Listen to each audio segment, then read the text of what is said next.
সব চাইতে আমি আল্লাহ বান্দার বেশি মহব্বত করি। এই জন্য দেখবেন ভাই, মানুষ যখন বিপদে পড়ে যায়, দেখবেন বিপদে পড়ে গেলে মানুষগুলো আল্লাহরে ডাক দেয়। কত মুনাফিক আছে, সেই দিন একজন বড় হুজুর বয়ান করতেছে, বলতেছে, এই তোমরা আল্লাহরে দেখো নাই, কিন্তু আমি আল্লাহর ভালোবাসা নিজের চক্ষু দিয়ে দেখছি। বাস্তব ঘটনা, বাস্তব ঘটনা।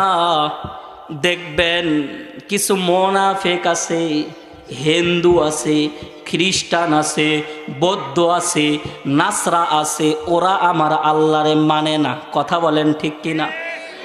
কত নাস্তিক